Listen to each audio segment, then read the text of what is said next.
प्रभु यीशु के सामर्थ्य नाम में आप सबको जय मसीह की। Praise the Lord. आइए आज के मनन के लिए हम प्रभु के पवित्र वचन को निकालें।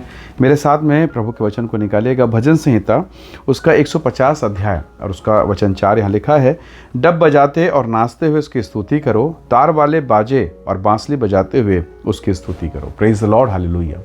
परमेश्वर के लोगों, बाइबल के सबसे मोटी, लंबी और बड़ी किताब कौन सी है? तो कहेंगे भजन संहिता। हालेलुया।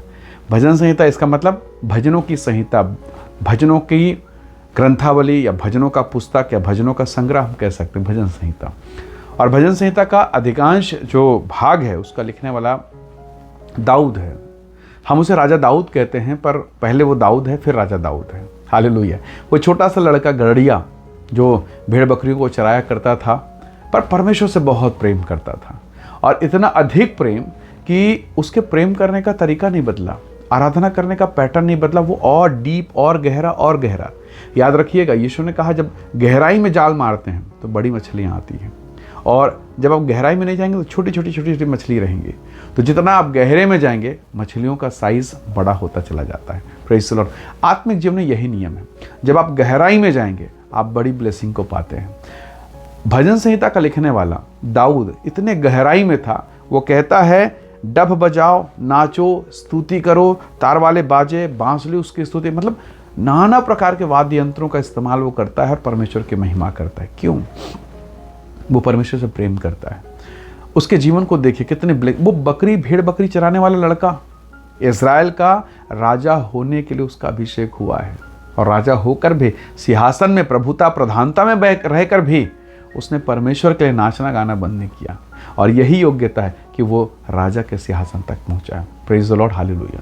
प्रभु के लोगों, एक मसीही व्यक्ति को आराधना करना, प्रभु की भक्ति करना, परमेश्वर के निकटता में रहना, परमेश्वर के सम्मुख में आनंदित करना प्रशंसा का विषय है। आपने देखा होगा बाराती का ग्रुप जब निकलता है, दूल्हा घोड़ी में बैठा है या रथ में बैठा है, या हो सकता है किसी कार में बैठा, पर बाकी लोग जो उससे संबंधित है इतना नाचेंगे, इतना। और कौन नाचेगा देखना? जो दूल्हे के एकदम करीबी है ना, ब्लड रिलेशन, खून वाला संबंध, बहुत घनिष्ठता वाला मित्र, वो तो खूब नाचेंगे। और जिसको आप देखेंगे कोई नाच नहीं रहा तो समझ जाना इसका संबंध उतना गहरा नहीं है। तो जो जितना गहराई में होगा ना, वो उसके साथ नाचेगा, कूदेगा, धूम मचाएगा, थकेगा फिर भी नाचेगा। क्यों? क्योंकि वो बता रहा है तेरी शादी में सबसे ज़्यादा खुश मैं हूँ।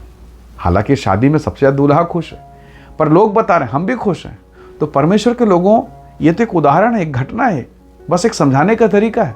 सोचो तो सही, प्रभु की उपस्थिति में, परमेश्वर के भवन में आकर कौन सबसे ज़्यादा खुश है? यदि आप खुश हैं तो बताइए परमेश्वर को, मैं खुश हूँ। करे दाऊद बहुत बताता था, मैं खुश हूँ प्रभु, बहुत खुश।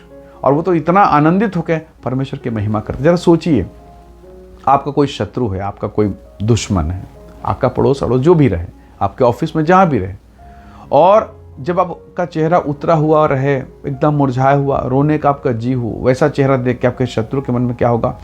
बहुत आनंद होगा, उसको बहुत आनंद लगेगा। आज ऐसा लगेगा कि पता नहीं क्या हो गया, ये तो बस मर ही जाएगा, इतनी खुशी उसको मिलने वाली है। पर जरा आप मुस्कुराते रहें, इठलाते रहें, खुश रहें, हंसते रहें, गुनगुनाते रहें, आपका मित्र जो आज आपके आसपास रहेंगे उनको तो समझ में आएगा, पर वो जो दुश्मन है ना, उसको समझ में नहीं आएगा, और वो जल भूंज के, साधारण भाषा में कहें, जल भूंज के राख हो जाएगा। तो आपका बड़ा शत्रु कौन? शैतान। वो कभी नहीं चाहता आपका भला हो। अय्यूब के जीवन को देखिए, सब कुछ फोड़े फफोड़े, पीड़ा, दर्द, खुजली, इन्फेक्शन, एलर्जी, क्या कुछ नहीं हो गया, पर वो कहता है परमेश्वर ने दिया, परमेश्वर ने लिया, उसका नाम धन्य है। वो अभी भी स्तुति कर रहा है, वो अभी भी महिमा कर रहा है। शैतान को शर्मिंदा होकर भागना पड़ा, और परमेश्वर ने दुगना उसे वापस दिया। Praise the Lord. खुदा के लोगों, प्रभु के बेटे और बेटियों, यही समय है जब आपका हानि हो जाए, जब नुकसान हो जाए, जब आप पीड़ा में हो, दुख होकर क्या वो पीड़ा खत्म हो जाएगी? रोने से, क्या विलाप करने से आपकी परिस्थिति बदल जाएगी? कभी नहीं। प्रभु का वचन कहता है, पौलुस कहता है, कब? जब वो बंदीगृह में था, उसने कहा आनंदित रहो, मैं फिर तुमसे कहता हूँ प्रभु में सदैव आनंदित रहो।